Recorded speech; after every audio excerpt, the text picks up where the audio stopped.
Los gobiernos radicales fueron tres, ocuparon tres periodos. De 1916 a 1922, Hipólito Yrigoyen. De 1922 a 1928, Marcelo Torcuato de Alvear. Y de 1928 a 1930, nuevamente Hipólito Yrigoyen en su segundo gobierno. Pero verán que solamente duró 2 años y el periodo presidencial es de 6, porque en esta última presidencia no pudo terminar el mandato. Es el primer golpe militar que se produce en nuestra historia, el primero de varios más que sufriremos los argentinos. Comprendamos la situación en forma general de las tres presidencias. En la primera presidencia de Yrigoyen, 2 factores provocan que esta sea muy difícil. Desde lo político, la gran oposición, en especial del sector de la oligarquía, quienes habían gobernado hasta ese momento. En el Congreso, en especial en el Senado, no logró Yrigoyen tener la mayoría, la tenían los conservadores, y desde ahí la oposición era muy importante.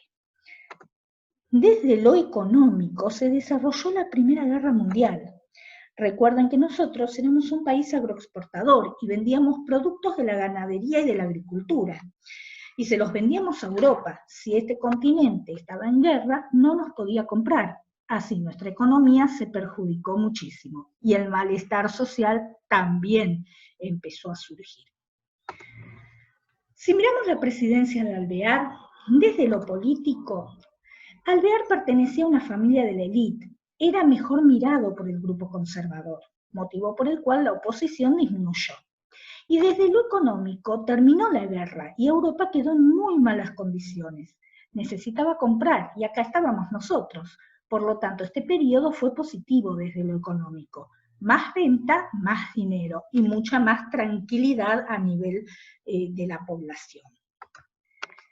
Pero en la segunda presidencia de Yrigoyen, nuevos problemas, desde lo político y desde lo económico. Desde lo político, nuevamente tendríamos una gran oposición, pero esta vuelta no solo por parte de los conservadores, sino también de su propio gobierno. Si recuerdan, los radicales estaban divididos en 2 grupos.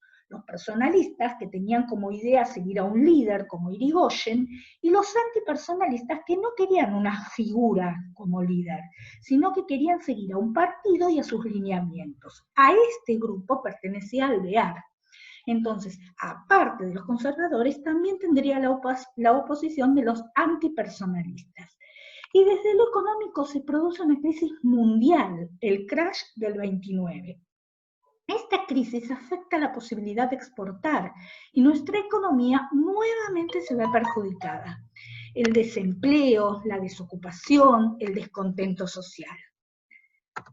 ¿Cómo termina esta presidencia? Y lamentablemente con un golpe de Estado, que si bien fue realizado por los militares, fue apoyado también por los conservadores y los antipersonalistas.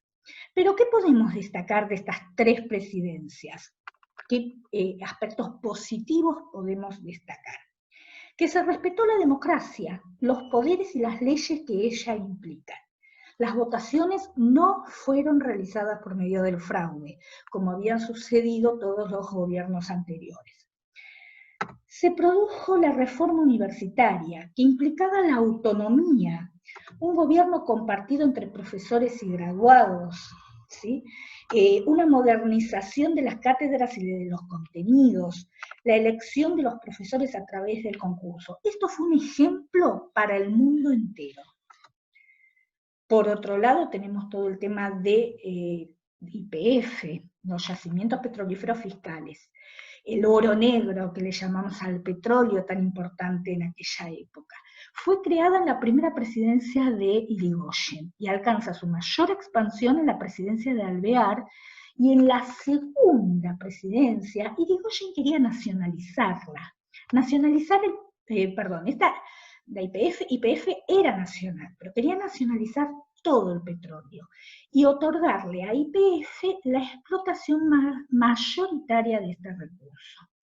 Este tema molestó a los intereses extranjeros y también de los terratenientes, estos grupos de gran poder. Esto fue uno de los grandes motivos que provocó ese golpe de Estado. Y